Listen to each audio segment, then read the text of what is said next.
welcome to another podcast of Indigenous Roots and Hoots. I'm your host, Gordon Spence. Today, my guest is Thomas Matthew Lambe, also known as 666 God. Matthew is known in Nunavut as that and is an upcoming artist in the rap music industry. Originally from Grise Fiord, the most northern community in Canada, with a population of about 120 people. He spent his childhood in Iqaluit. A self-taught artist and music producer, 666 God is always working to improve his technical and artistic skills, mastering the rules of the music industry game in the process. In 2019, his song with fellow Inuk rapper Hyper T won a Canadian Screen Award for Best Original Song in the feature film, The Grizzlies. 666 God's music blends cutting-edge beats with a unique style of laid-back flows and spitfire rhymes. He seamlessly mixes urban and pop culture with elements of his upbringing in Nunavut. 666 God is also part of the Low Life crew and frequently collaborates with artists from across Canada. He currently lives in Iqaluit, Nunavut. Good afternoon, Thomas. How are you today?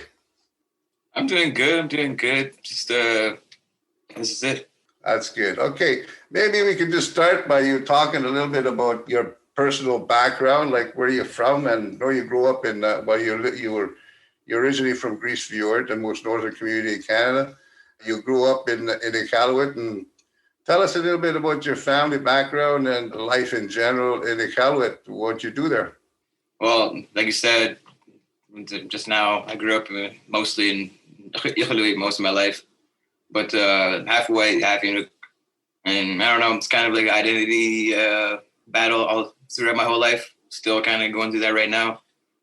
I don't know. I don't really talk about it in my music, but I do talk about my experiences and what I go through, or what I have went through, not only in Nunavut, but I've also lived in Toronto. I lived in Manitoba for a while, lived in Ottawa, traveled everywhere, seen a lot of things, met a lot of faces, or met a lot of people and all that. I don't know. My background is all over the place. I used to be a hockey player, and I used to travel all over the U.S., like every weekend for hockey tournaments and stuff. And I ended up dislocating my shoulder and then ended up taking music more seriously. And then, I turned to making beats, and now I'm making beats on the regular, having people hit me up to collaborate on whatever, on raps, on beats, or having people come over to my house and record in my little studio here. So it's like a nice little progression I have in my life, I think. Right. You have several sisters. I think you're, the only boy in your family? What's that like growing up with three girls?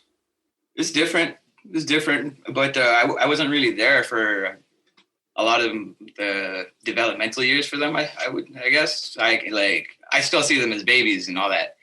I was out of the house as soon as I was 14, right? So. Right. Okay, let's talk a little bit about your music and how that got started, what you do as an artist. How did it begin for you? I've always liked music, but I picked up my first ever instrument I picked up and learned how to play was the guitar at 11.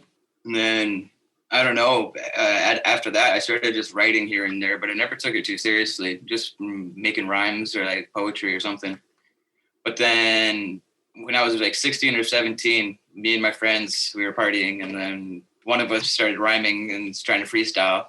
And then, drunken freestyles, that's usually how it kind of starts out. And then we were just like, hey, we're actually not that bad. And we just kind of kept going with it. It was kind of like a joke for a bit. And then one day we heard about there was going to be a talent show at the school. So I looked over at my friend, Mr., and I said, yeah, let's do it. Let's do this. And then we went on stage and got like a way better reception than we thought we would get. And I don't know, after that, that's kind of what carried us to do it. Just like the feeling of fulfillment and like making people happy. Right. You got a pretty good reception. What's the music scene like in Iqaluit? It's very folk oriented, I would say. There's not too big of a hip hop scene, but there's definitely a scene here. It's just not the dominant scene, but that's just how it goes. And there's nothing wrong with that at all. It's just like there's so many different types of music here. like Asuba, she does not sound like anything like how the jerry cans would sound, or the jerry cans don't even sound like how Northern Haze sounds, or Northern Haze doesn't sound like the trade-offs. Like there's so much different sounds here, right? But it's Right. yeah, just predominantly folk. And Yeah, it's a unique part of Canada, and unfortunately, not all Canadians will ever have an opportunity to go up there and feel the vibes of Arctic life. Yeah, no, I think about that all the time too. Yeah, I know your father is from Newfoundland, and your mother is originally from Grise Fiord. Your mother is Inuit. How has your lifestyle, your culture affected your music? Has it had any influence on your music at all?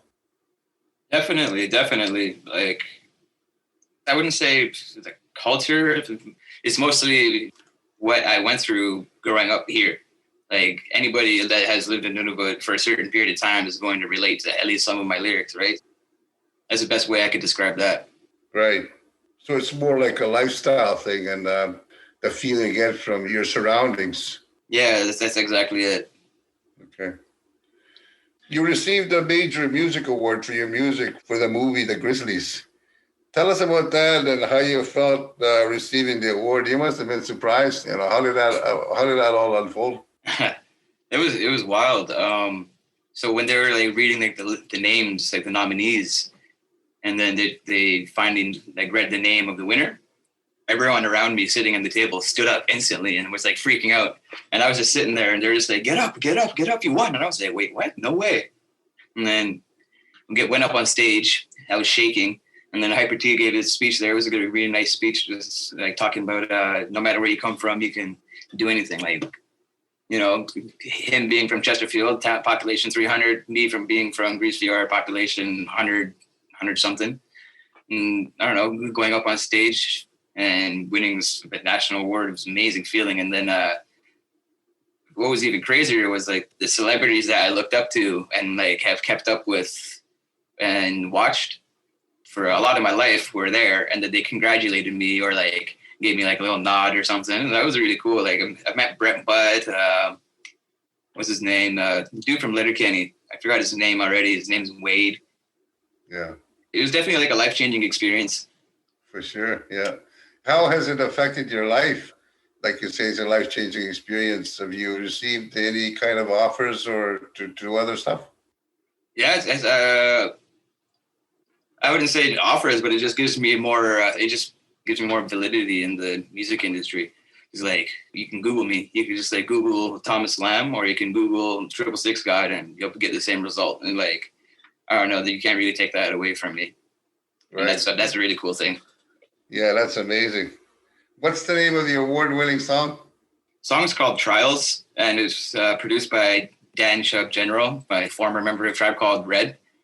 I wrote the lyrics, and Hyper T was on there. They were cool, yes. Who were your biggest influences in your life? Definitely my parents and my grandparents. They just taught me like everything I really needed to know, and there's just not much in life that I question aside from stupid things such as one's personal insecurities. But aside from that, like my outlook on life is like great. I was raised really well. Like I was raised really well, I think. I say so. Yeah. I know your parents are awesome people, and I can see how they've kept you grounded in your life. Okay, you were also an athlete and played hockey in the South. Can you tell us a bit about that experience and how that went for you? So my first year of playing hockey down south was in Thompson, Manitoba. And it was my first real taste of competitive hockey and competitive anything. Back here in Nunavut, like there's no leagues when you're in minors. Only when you get to like senior men's, and even then it's like, it's senior men's. You're not playing to like make it to the NHL or anything. Having that feeling and feeling like you're chasing something, that was like definitely a big driving force for that. And also just like being one of the few kids to represent Nunavut. And I don't know, I didn't know that many kids that left Nunavut to like pursue playing hockey down south. Like I knew a few, but not many people were lucky enough to have that opportunity like me. Right. What was it like living in Thompson, being away from home? How did you feel? Did you get homesick? Yeah, I definitely got homesick. The first week I moved there, it was like 11 o'clock at night, and they had a cat, and I'm terrified of cats, or not anymore, but I was. And then I was getting out of the washroom, and I opened the door, and all I hear is a hiss, and I scream, and I close the door, and then I'm like, okay, he's going to be gone now. He's going to be gone. And then I opened the door again, he hisses, and I started crying, and it was like, okay, this is dying. And then I started messaging my dad. Like, my dad's all the way back home in Iqaluit. I'm in Thompson. And then I'm like, Dad, you got to call my billet parents and then tell them to get the cat. And then after that, me and the cat never got along. And yeah. So that was like my first week of moving there. So I was like, oh man, I want to go home right now. I want to go home, but I don't know. I stuck through it and met a lot of great people, made a lot of great memories. And I don't know, like, I'm not going to let no cat hold me down. So. Yeah. So you went to school there, you lived with a family. How long were you there for? I was there from September to March. Was it just a 1 year? Yeah, it was just a 1 year. Well, like basically 3/4 of the school year. Came back to Iqaluit to finish my grade 9. And then after that, I went to Toronto for grade 10 and 11. And I played hockey there. That's where I would travel from to go to like Lake Placid, Boston, Michigan, Connecticut, New Hampshire. I'd just be traveling to one of those states or another New England state every weekend. What was the name of the school you went to or the team that you played on? The school is called Peak, P-E-A-C. I believe the school is shut down now for whatever reason. I don't know. But it was a private school. We were a U18 team playing against the U20, U19 players. U18 under 18. Okay. Yeah. Yeah, that's a high level of minor hockey there when you're playing at that level. And I can imagine the competition must have been pretty stiff because I know that my two boys played hockey and mostly in the Ottawa Valley area and the surrounding towns. But Ontario has a lot of talent, a lot of hockey talent, and a lot of good hockey players. So you must have been, surrounded by a lot of great hockey players. It was very eye-opening, that's for sure. Yeah, for sure. We took my son's Christian's team to Iqaluit one spring we lived in Elmont, and I had made a suggestion to the team that we go into a tournament. I think it's the Tanuyak time tournament, which happens around April of every year. Yeah. So it would have been happening this weekend or last. Right. Yeah. And that was quite an experience for the boys that were on his team. Unfortunately, he had broken his arm, so he couldn't play, and he still had his cast on when the team went up, and he was quite frustrated not to be able to play. But the experience of going up with his team was pretty awesome. I want to ask you, what are your future plans now? What are you doing, and what are your future plans? Well, how do you see your future developing? Currently, I'm working at the GN. Just, musicians got to make money somehow, That's basically how I see it at this point. But I'm not straying away from developing a career outside of music. It's just that if it's not something I want to do, then I'm not going to pursue that. So I was a plumber before, apprentice plumber. And then after 6 months of doing that, I was like, screw this. This is not for me at all. And now I'm working with the GN and health department, and I'm liking this better. But on the music side of things, I'm looking to release an album ASAP, and I have the title of the album, actually. It's called Nine God. So you're going to send a piece of that for us to attach to this podcast, right? Yes, sir. Okay. Yes, sir. I know a lot of musicians are pretty much either doing other things right now. I have some friends that are musicians, and they're getting a little bit restless because they can't do any shows or anything like that, any performances. So some of them are doing other stuff, like taking on other kind of work that, like you said, you still have to work and, you still have to make money. So you can rack it up as experience. You can probably be inspired by making some good songs after this COVID is over with, and you can get out and do more stuff with your music. It must be hard, difficult for young people, especially, the ones like you yourself that do other things that outside the home. How are young people generally coping in Iqaluit with this COVID going on? For the longest time, we were doing great. We were able to go out to a certain limit, but the limits weren't so bad where it didn't feel like you weren't allowed to do anything at all. Like right now, everything's shut down. Everything non-essential is shut down right now. Like You can't go hang out with your friends. You can only like have a maximum of 5 people at an outdoor gathering. And yeah, we're just right back to square one basically. But for the past 4 to 5 months, we were able to like do whatever. It felt like we were living with like pre-COVID again. That's what it was like for the longest time. So I'm not too sure what it's going to be like now, but I'm not looking forward to it. Right. It's April the 15th today. How is, I know Iqaluit is, you know, they probably still have a lot of snow. Is the ice breaking up yet? I don't think it's breaking up, but I saw a picture recently of a bunch of snow melting, and people were concerned about it. Concerned that it would cause problems for the Iqaluit race that was going to take place soon. Yeah, we had a lot of snow this year. It's ridiculous. So like to see it melt so quickly, it's kind of worrying. But it's back to like minus 20 again, whereas 2 or 3 days ago it was 2 degrees, like +2. So it's like, I don't know, the weather's like really, really weird. Right. Like it's changing all over Canada. This question is about reconciliation. I don't know if you want to answer it or not, or if you have any feelings about it. And part of what we do is we try to, you know, create some reconciliation, better understanding with other Canadians about Aboriginal culture. This is part of, you know, what these podcasts are about. If you go to our website, legacyofhope.ca, you can find our podcasts on there and others similar to this one. It's about Aboriginal people, culture, and what we do as Aboriginal people throughout Canada. And we're trying to help build some bridges, build some reconciliation. And we ask our guests if they have a message for Canadians about reconciliation and how we can make Canada a better country. I wonder if you have any feelings on that, Thomas. I think people should just educate themselves, because there's way too many times I've come across a person who was ignorant to our lifestyle or just was against it to a certain extent. Like they were like, why do you guys hunt? Or just like, why is there such alcohol problems? Why do so many people kill themselves and all that? It's just like, man, you don't understand how far this goes back. And it's just like, you should probably take the time. I don't know. All it takes is a day to learn about this stuff, and you're like, wow, things are pretty messed up. Right. So yeah. All I got to say is take the time to educate yourself. Right. Yeah. Excellent. Well said. The last part of our podcast, Thomas, is Roots and Hoots. Roots, is talking about who you are and what you do, and, you know, a bit about your culture. And the Hoots part is about, you know, Aboriginal people like to joke around and tell stories, funny stories and jokes. And I don't know if you have a story for us or a joke you want to tell us. I got a joke that I like to, this is my go-to joke always. So, okay. Why do cows wear bells?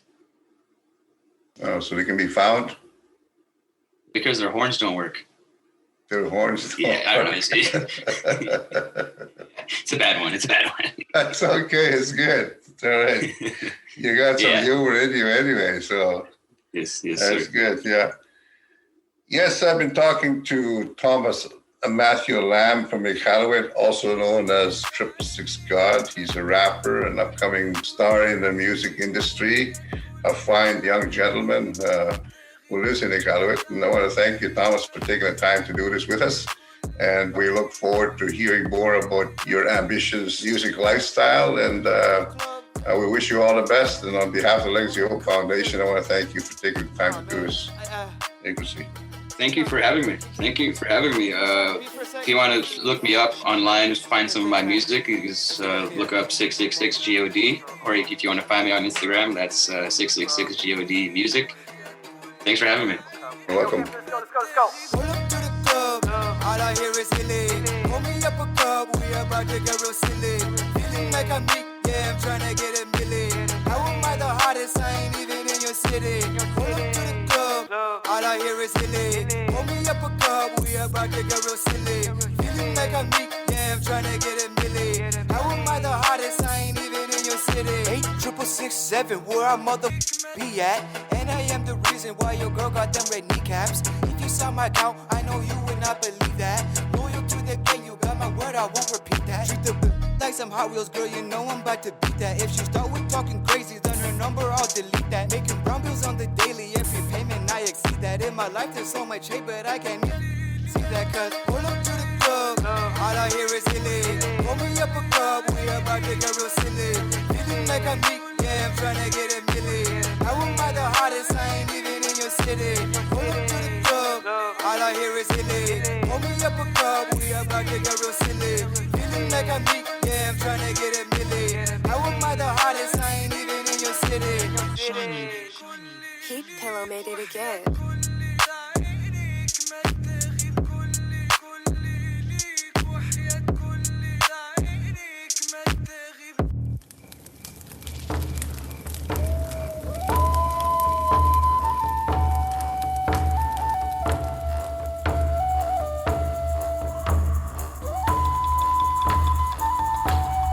Roots and Hoots is produced by the Legacy of Hope Foundation. For more podcasts like this, please visit our website at legacyofhope.ca.